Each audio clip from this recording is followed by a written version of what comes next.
shaking. New wars, old hatred. Jesus, hear our plea. Come back soon, take us home to eternity.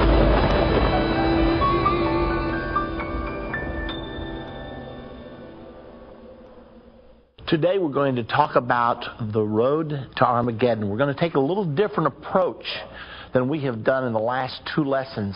So it's going to be very interesting to see how events play out from where we are right now to the culmination of all of these prophetic events at the Battle of Armageddon.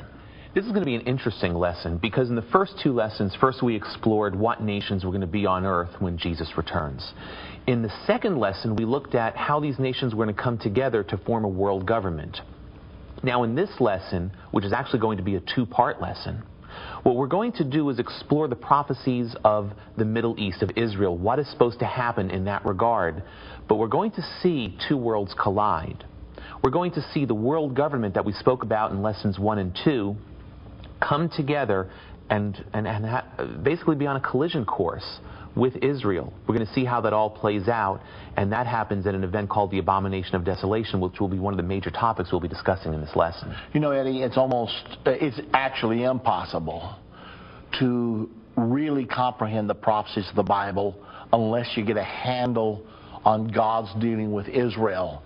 All these things did not start yesterday or last year or even 50 years ago. We're talking about from the very beginning, God has had a plan which he is playing out. I know one of the dominant things of the Old Testament is God said, I will put my name in Jerusalem. Consequently, anytime you see a dispute over Jerusalem, you know that God is involved. And so until we understand the prophecies concerning Israel, we really are totally out of sync with what God is doing. In this lesson today, we are going to go through what we can know for sure about the Middle East. And we're going to try to do it in a very methodical way because it's going to be so important to all of us that we're able to really comprehend what is going on. It's amazing that this little nation, Israel, Eddie, in the Middle East, we're talking about a nation of 5 million people, less than half the size of the state of Indiana, and yet they're in the headlines of the news day after day, month after month, year after year. We're talking today from the subject, the road to Armageddon. Now, the scripture that we're going to begin with is a difficult scripture to understand, so we're going to need to follow it real closely. Our goal in this lesson is to break this scripture down so an 8th grade child could comprehend it. We want to make sure this is not so complex that we end up more confused at the end than we are at the beginning. So we do ask you to follow closely, particularly on this first scripture, because this scripture contains many secrets to the final 7-year period preceding the Battle of Armageddon. Now let me remind you that it is at Armageddon that Jesus Christ comes back to this earth, destroys the Antichrist and his religious partner, the false prophet, and that's the time when we crown Jesus as King of Kings and Lord of Lords. At that time, he also takes Satan and banishes him to the bottomless pit for 1,000 years. So these are very pivotal times. It looks like, from where we are right now, that we could be close to the beginning of this final 7-year period. We're not going to be able to tell you exactly where we are, but we are going to be able to give you the signpost, which you will recognize from the time you're seeing this tape forward. You will be able to know where you fit and where you are at that particular time in this sequence of events on the road to Armageddon. Eddie, let's read the scripture. Daniel chapter 9, verse 27. All right, sit down. Here we go. And he shall confirm the covenant with many for 1 week. And in the midst of the week he shall cause the sacrifice and the oblation to cease. And for the overspreading of abominations he shall make it desolate, even until the consummation, and that determined shall be poured upon the desolate. Now here's the game plan for today's lesson, just so you can get it in your mind from the beginning. We want to analyze Daniel 9:27 and explain each key passage. There are 5 questions we will attempt to answer during this 2-part lesson. Number 1, what is this event called the abomination of desolation? You know, Eddie, people really cannot understand the prophecies of the Bible unless they know what the abomination of desolation is. It's such a key phrase, but most people can't really tell you what it is. So our first question is going to be, what is the abomination of desolation? Number two, what is meant by 1 week? Are we talking about a week of 7 days? What's meant by this time period?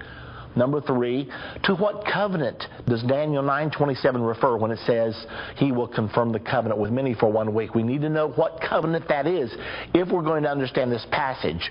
And then we're going to talk about what is meant by the confirmation of the covenant. Because not only does Daniel 9:27 refer to a covenant, but it refers to the confirmation of the covenant. We're going to talk about what that means. And then finally, who is the he that confirms the covenant for this period called 1 week? That's what we're going to be looking at today as we go through this very important prophecy. Eddie, I don't suppose there's any prophecy that's more important than Daniel 9:27. There are other prophecies easier to understand. My favorite prophecy is Daniel chapter number 7. The United States of the Bible is so crystal clear. This is more difficult to understand, but hopefully today we can make it as clear as we were able to make Daniel chapter number 7. In order to understand what the abomination of desolation is, rather than to say, well, the abomination of desolation means this, we can do better than that by going to the Bible, because actually Jesus taught on the abomination of desolation. And that's what's so amazing about the prophecies of the Bible. When you hear a prophecy from the Old Testament and then you see Jesus Christ, you see John in his writings in the book of Revelation talking about the exact same things, and yet these writings are separated by sometimes 1,000 years. Then you have to say, this can't be coincidental. All these guys could not have been that good. They could not have rigged this. So we're going to go to the Bible and show you what different passages from different vantage points say about this event called the abomination of desolation. The abomination of desolation is a specific event, and it happens at a specific time. In order to do this, let's go now to Matthew chapter number 24, verse 15 through 21. If you would, Eddie, read that for us. Sure. When ye therefore shall see the abomination of desolation spoken of by Daniel the prophet stand in the holy place, whoso readeth, let him understand. Then let them which be in Judea flee into the mountains. For then shall be great tribulation, such as was not since the beginning of the world to this time, no, nor shall ever be. You know, Eddie, this passage was spoken by Jesus Christ himself. It had been triggered by a question from the apostles.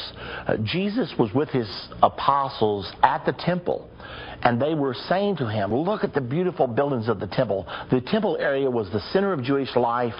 It was the pride and joy of the Jewish nation. It was the center of worship. It was actually the thing that gave their life meaning. Now, the first temple had stood there from about 968 BC until 586 BC. It was destroyed. 70 years later, the second temple was built, and it stood from about 516 BC until 70 AD. Now, the disciples were talking to Jesus somewhere in the neighborhood of 30 AD, and they were saying to him, Lord, look at this beautiful temple. Herod the Great had enlarged it and had made it much more magnificent. It actually was said in that day, he that hath not seen Herod's temple has never seen a beautiful building in his life.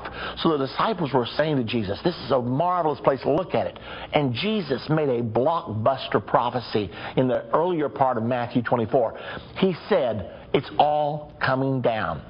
Not one stone shall be left upon another. And the disciples were absolutely stunned by this pronouncement out of the blue. And they said to Jesus, well, Lord, tell us, when shall these things be?